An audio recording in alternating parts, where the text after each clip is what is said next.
You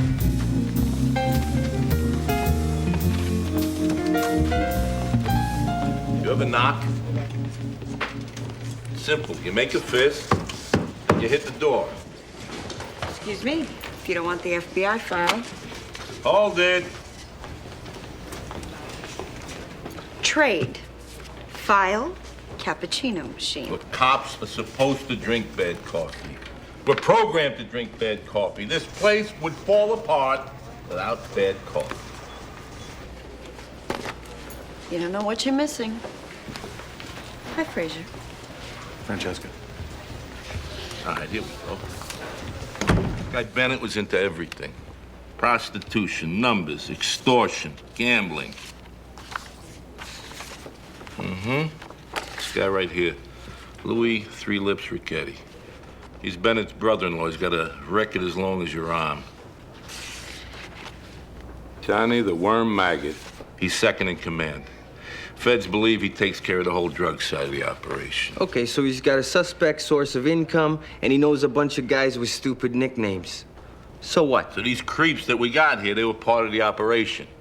They figure Bennett's getting a little slow, so they whack him. Just because he's a career criminal doesn't mean that's why they murdered him. Occupational homicide. Happens every day. At the post office, maybe. You really think that this was a hit? Why not? Because it's brainless. Two guys sit down. Hey, let's stab a guy in broad daylight with 100 witnesses. Maybe they're so smart they do something stupid. Anybody ever think of that? Could you elucidate, sir? No, not since the late 60s. That's Canadian for explain. Oh, all right. These guys want to whack somebody. They think we're smart, and they think we're onto all the smart ways to do it. So they do it dumb. Right? Now, we think they can't possibly be that dumb, so we're dumb and we let them go. But if we're smart, we realize they did it stupid because they're so smart, and we put them away. Very simple. I see. The double bluff. Or is that a triple bluff? Well, it doesn't matter. The point is... The point is, she's still standing in the shopping mall with a bloody dagger in her hand. Did you actually see the knife in her hand? Well, no, but I was a little distracted. Constable Fraser was running after the shoplifter. You know, the uniform, the motion, the legs, driving like pistons, pumping like steel.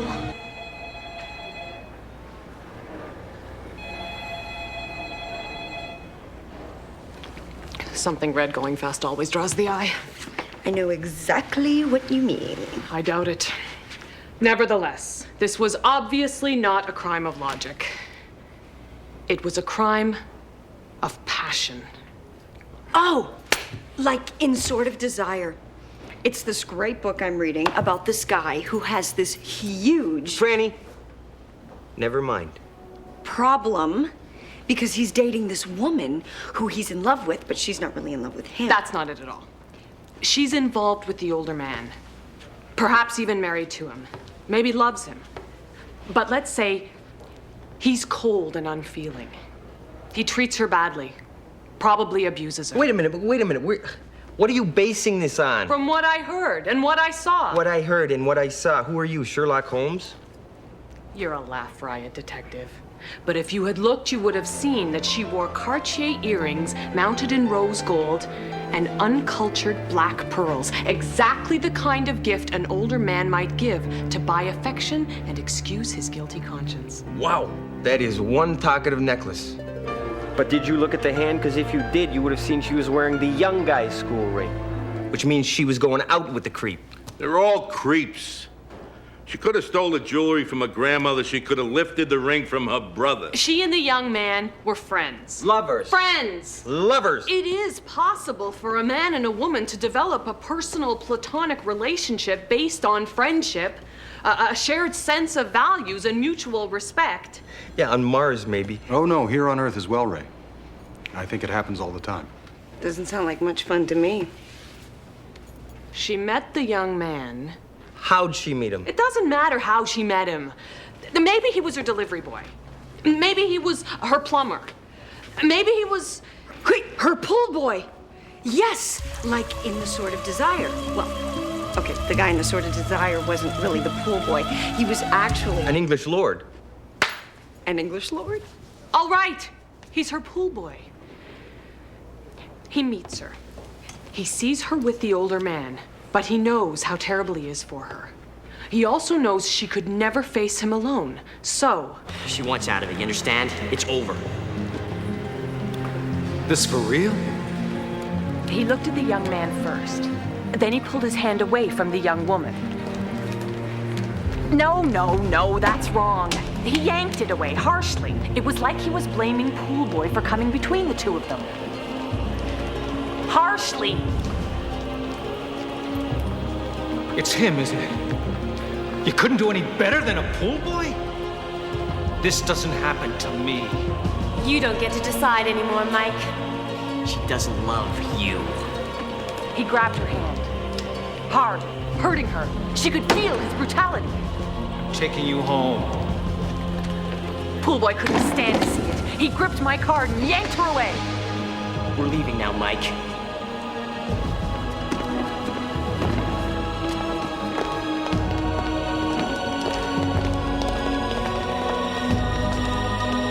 This is stupid.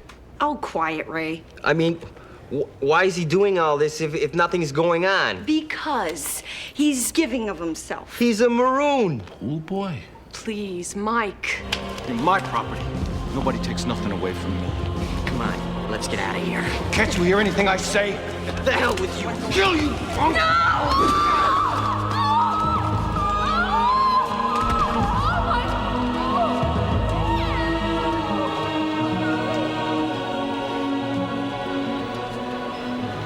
I could never let him hurt you. Never. Not after. Sir? Sir? Not after what? I think Inspector Thatcher's referring to an incident on a train. Fraser, Understood. what I'm trying to say is that it is possible to feel so strongly for another person that you would do anything to protect them. Even kill for them. Yes. She killed to protect Pool Boy because he was protecting her. Oh, man. This is even more beautiful than Sword of Desire. They've lawyered up. You've kept my client here for hours without any charges. She would like to leave. And unless you can think of a damn good reason why she shouldn't, we're out of here. Your client has yet to identify herself to us, Ms. Madison. Judy Cates, a second-year student at the University of Chicago. Her parents are on their way in from California. Her father is a senior VP at Vetro Camp. Her mother is a federal magistrate in California. No doubt they will demand that their daughter receive full protection under the law, not the kind of kangaroo court procedure you seem to practice here. Are you suggesting that money and privilege can buy justice? You from another country? Yes, I am, ma'am. My name is Constable Benton Fraser, Royal Canadian Mounted Police. I first came to Chicago on the trail of the killers of my father, and for reasons that don't need exploring at this juncture, I've remained attached as liaison officer with the Canadian Consulate. You got a punk kid in the next room with a long sheet. Do yourself a favor. Go pick on him. Ms. Madison, are we to assume then that Ms. Cates was not involved in an abusive relationship with Mr. Bennett?